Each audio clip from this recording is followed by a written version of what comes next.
नमस्कार दोस्तों, स्वागत है आपका एक नई कहानी में। और यह कहानी बहुत ही इंटरेस्टिंग होने वाली है, तो इस कहानी को पूरा जरूर सुनें।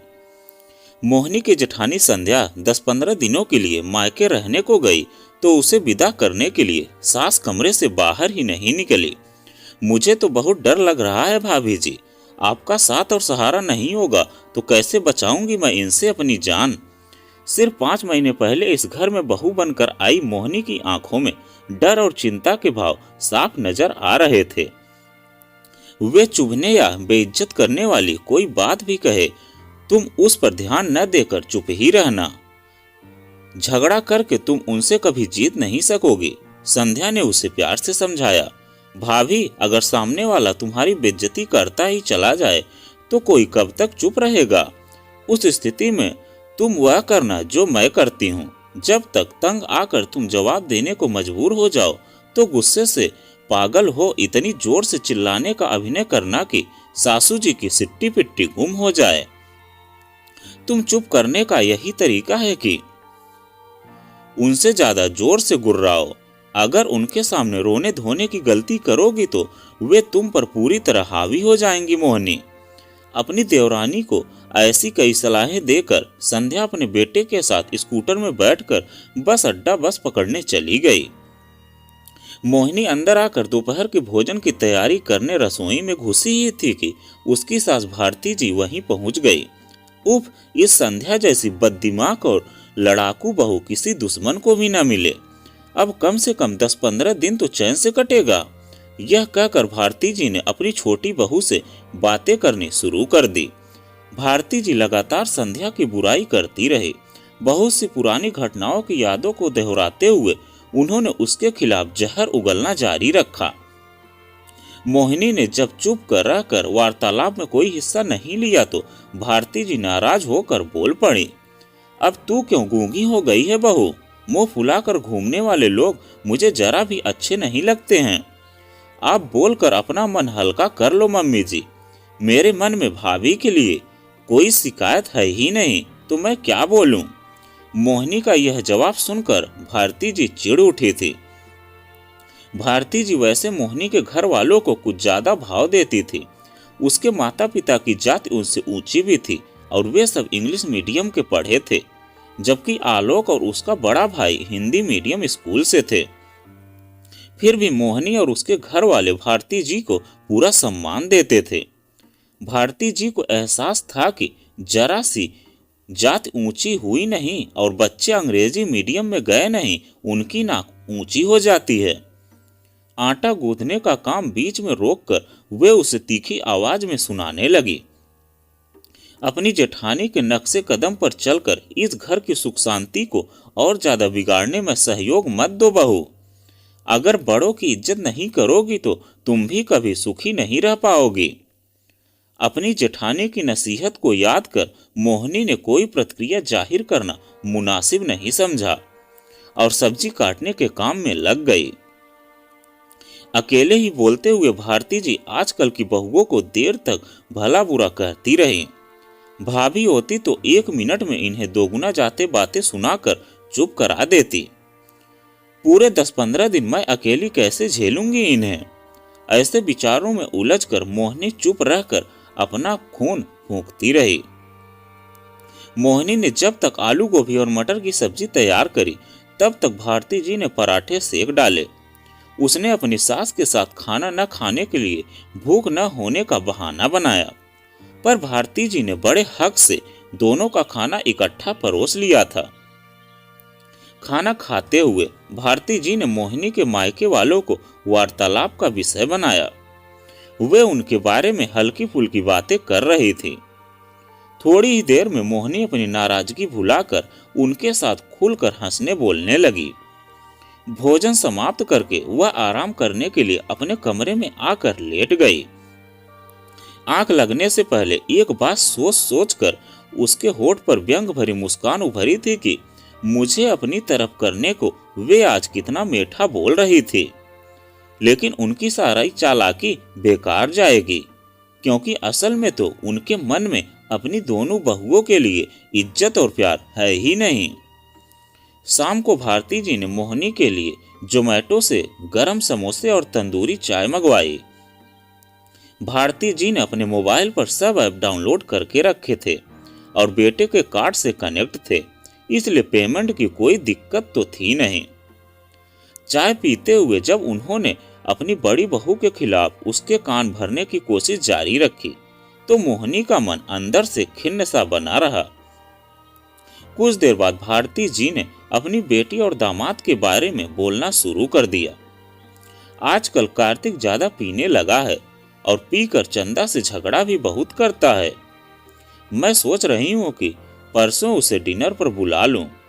आलोक और तुमसे कार्तिक की अच्छी पटती है। तुम दोनों उसे समझाना कि वह शराब कम पिया करे। अपनी बेटी के बारे में बात करते हुए तेज तर्रार भारती जी असहाय और दुखी सी नजर आ रही थी। जितनी फिक्र इन्हें अपनी बेटी की है उतनी अपनी बहुओं को क्यों नहीं करती। तेज माँ की तेज बेटी दुख तो पाएगी ही। ऐसी बातें सोचते हुए मोहिनी ने अपने आप को जब ज्यादा खुश महसूस नहीं किया तो मन ही मन उसे हैरानी हुई। चंदा दीदी अगर अपना गुस्सा कुछ कम कर ले तो जीजा जी के ऊपर बदलने के लिए दबाव बनाना आसान हो जाएगा मम्मी। मोहिनी के मुंह से निकले इस वाक्य के साथ सास बहू के बीच चंदा के घर परिवार की सुख शांति को लेकर लंबा वार्तालाप शुरू हो गया।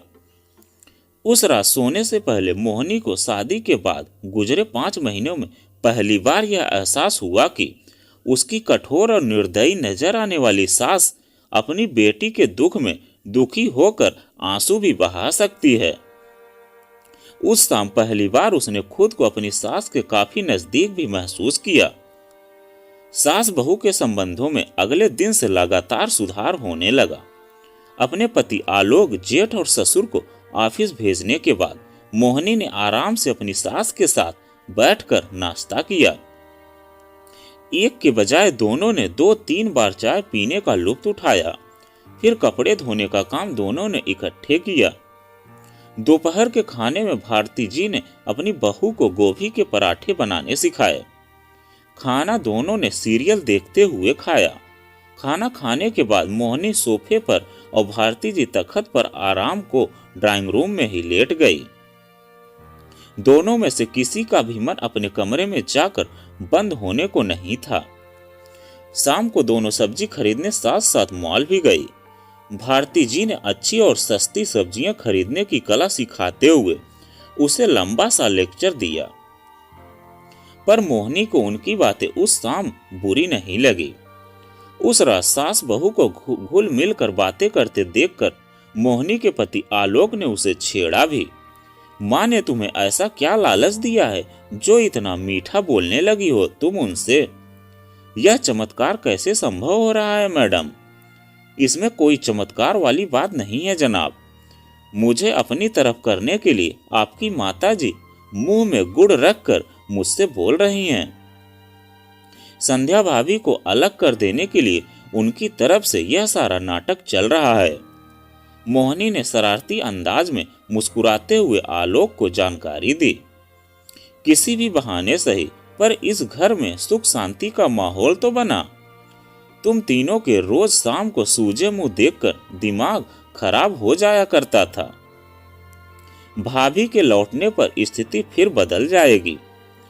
सास बहू को प्यार से आपस में हंसते बोलते देखने का मजा बस कुछ दिनों तक ही और ले सकते हैं आप इस घर में। अपने इस मजाक पर मोहिनी खुद ही ठहाका मारकर हंसी तो आलोक बुरा सा मुंह बनाकर बस जरा सा मुस्कुराया। अगले दिन शाम को चंदा और कार्तिक के साथ सबका समय बड़ा अच्छा गुजरा। भारती जी अपनी छोटी बहू की तारीफ करने का कोई मौका नहीं छोड़ रही थी। ननद भाभी पहली बार खुलकर खूब हंसी और बोली। माँ बेटी दोनों ने मोहिनी का काम में पूरा हाथ बटाया। अगले दिन भारती जी ने मोहिनी के साथ एक सहेली की तरह गपशप की। उन्होंने अपनी सास के बारे में बहुत सी कहानियां उन्हें सुनाई। अपनी सास के सामने मैं जोर से सांस भी नहीं ले सकती थी बहू। सुबह 5 बजे उठकर हाथ से नल से 10 बाल्टी पानी भरना पड़ता था। फिर नहा धोकर पूरे 10 आदमियों का नाश्ता और खाना बनाना होता है। घर का काम देर रात को खत्म होता। तारीफ के शब्द सुनने की बात तो दूर रही, घर के छोटे बड़े मुझ पर हाथ उठाने में भी परहेज नहीं करते थे। वे लोग तब हाल ही में गांव से कस्बे में आए थे और भारती जी की सास यानी आलोक के दादा दादी रीति रिवाज मानो संदूक में पैक करके ले आए हों। भारती जी को एडजस्ट करने में बहुत समय लगा था। भारती जी ये बातें इस अंदाज में सुना रही थी मानो अपने ससुराल वालों की बड़ाई कर रही हों। मोहिनी ने भी शादी से पहले अपनी जिंदगी में घटी कई दिलचस्प घटनाएं उन्हें सुनाई। इसमें कोई शक नहीं कि सास और बहू इस 10-15 दिन में एक दूसरे के काफी करीब आ गई थी। संध्या की वापसी होने से एक दिन पहले भारती जी ने मोहिनी को अकेले में अपने पास बैठाकर बड़े प्यार से समझाया, तुम स्वभाव की अच्छी और समझदार औरत हो बहू, बस तुम संध्या के बहकावे में आना बंद कर दो। उसकी सह पर जब तुम मुझसे बहस करती और झगड़ा करती हो तो मेरा मन बड़ा दुखता है। उसकी तरह अगर तुमने भी मेरी बेइज्जती करने की आदत डाल ली तब मेरी जिंदगी तो नर्क बन जाएगी। मम्मी आप प्लीज आंसू मत बहाओ। उनके लौटने पर हम सब मिलकर कोशिश करेंगे कि घर का माहौल हंसी खुशी से भरा रहे। अपनी सास को ऐसा दिलासा देते हुए मोहिनी की आंखों में भी आंसू आ गए। उस रात मोहिनी को जल्दी नींद नहीं आई। कुछ सवाल लगातार उसके मन में चक्कर काटे जा रहे थे।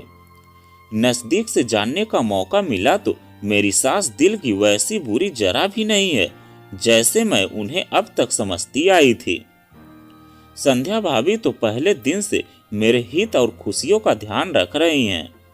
जब इन दोनों के दिल में कोमल भावनाएं मौजूद हैं तो इनके आपसी संबंध इतने ज्यादा खराब क्यों हैं?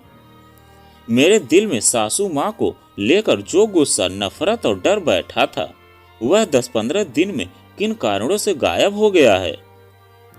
घर में बना सुख शांति का माहौल क्या संध्या भाभी के लौट आने पर बरकरार नहीं रखा जा सकता है? ऐसे सवालों के सही उत्तर पाने के लिए मोहिनी ने देर रात तक सोचती रही। अगले दिन सुबह संध्या अपने बेटे के साथ सुबह 11 बजे के करीब घर लौटी और घंटे भर बाद ही भारती जी और उनके बीच तेज लड़ाई हो गई। संध्या की कमर में सफर के दौरान झटका लग जाने से दर्द हो रहा था। वह काम में लगने के बजाय जब अपने कमरे में जाकर लेट गई तो भारती ने उसे बहुत सारी जली कली बातें सुना दी। जब ससुर और जेठ ने अपनी अपनी पत्नी को ऊंची आवाज में बहुत जोर से डांटा तब कहीं जाकर घर में शांति कायम हुई। भारती जी ने रसोई में आकर मोहिनी से संध्या की बुराई करनी शुरू कर दी। बहू देखा कितनी लंबी जबान है इसकी, मैंने इसे घर से अलग करने का फैसला कर लिया है। मोहिनी ने कोई प्रतिक्रिया दर्शाने के बजाय उनसे सहज स्वर में पूछा, मम्मी आज मूंग की दाल बना लें? देख लेना एक दिन टेंशन के कारण मेरे दिमाग की कोई नस जरूर फट जाएगी। आप इस पतीले में दाल निकालो, तब तक मैं दूध उबाल देती हूँ। भारती जी ने एक बार को तो उसे गुस्से से घूरा पर फिर कड़वे शब्द मुंह से निकाले बिना डब्बे से दाल निकालने के काम में लग गई। शायद नाराज हो जाने के कारण उन्होंने अपनी छोटी बहू से फिर कोई बात नहीं की। मोहिनी जब कुछ देर बाद चाय का कप लेकर संध्या के कमरे में गई तो उसने भारती जी के खिलाफ जहर उगलना शुरू कर दिया। पता नहीं कब इस खूंखार औरत से हमारा पीछा छूटेगा। मुझे एक वक्त का खाना खाना मंजूर है पर मैं अब इस घर में नहीं रहूंगी बल्कि किराए के मकान में रहूंगी। अब गुस्सा थूक कर यह बताओ कि आप मेरे लिए क्या लाई हो? मोहिनी ने बातचीत का विषय बदल दिया। इन्हें बहुत घमंड है अपनी धन दौलत का, पर मुझे इनसे 1 रुपया भी नहीं चाहिए। आप कहीं घूमने भी गई या सारा समय घर पर ही रही? अभी मुझसे कुछ मत पूछो मोहिनी। तुम्हारे पास दर्द की कोई दवा पड़ी हो तो दे देना। शाम को मेरे साथ डॉक्टर के यहाँ चलोगी? जरूर चलूंगी भाभी। आप चाय पीना शुरू करो, मैं आपके लिए दवा लेकर आती हूँ। मोहिनी को संध्या ने अजीब सी नजरों से देखा। उन्हें अपनी देवरानी बदली सी लग रही थी। वह उसमें आए बदलाव को समझकर कुछ कह पाती, उससे पहले ही मोहिनी कमरे से बाहर चली गई। भारती जी और संध्या ने बहुत कोशिश की, पर मोहिनी के मुंह से किसी की तरफदारी करते हुए एक शब्द भी नहीं निकला। इस कारण वे दोनों ही शाम तक यह सोचकर उससे नाराज रही कि वह हाँ में हाँ न मिलाकर दूसरी पार्टी की तरफ हो गई है। भारती जी और संध्या के बीच उस दिन कई बार झड़प हुई, पर मोहिनी का मन जरा से भी तनाव का शिकार नहीं बना। पहले की तरह न उसे सिर दर्द ने सताया, न भूख और न नींद पर बुरा असर पड़ा। शाम को संध्या भी काम में हाथ बटाने के लिए रसोई में आ गई। वह और भारती दोनों ही उसे संबोधित करते हुए बातें कर रही थी। एक की अनुपस्थिति में जब दूसरी उसकी बुराई करना शुरू करती तो मोहिनी फौरन ही बात को किसी और दिशा में मोड़ देती थी। उसके इस बदले व्यवहार की बदौलत रसोई में भारती और संध्या के बीच टकराव की स्थिति विस्फोटक नहीं होने पाई। कुछ देर बाद तो वे दोनों आपस में सीधे बात भी करने लगी, तो उनकी नजरों से छिपकर मोहिनी प्रसन्न भाव से मुस्कुरा उठी। पिछली रात देर तक जागकर वह जिस निष्कर्ष पर पहुंची थी, उस पर उसने आज का नतीजा देखकर सही होने का ठप्पा लगा दिया। आपसी झगड़े बहुत देर कम चलते हैं, पर उनकी चर्चा कितनी भी लंबी खींची जा सकती है। हर वक्त ऐसी चर्चा करते रहने से मन में उनकी यादों की जड़ें मजबूत होती जाती हैं। इस कारण मन में दूसरे व्यक्ति के लिए झगड़ा समाप्त होने के बजाय बहुत देर तक वैर भाव बना रहता है और नया झगड़ा शुरू होने की संभावना भी बढ़ जाती है। इस तरह की चर्चा करने में कहने और सुनने वालों को रस तो आता है, पर यह रस आपसी संबंधों के लिए जहरीला साबित होता है। जब भी मेरे सामने ऐसी चर्चा शुरू होगी, मैं फौरन कोई और बात आरंभ कर दिया करूंगी। मेरे ऐसे व्यवहार के लिए मुझे कोई भला कहे या बुरा, मुझे कोई परवाह नहीं है।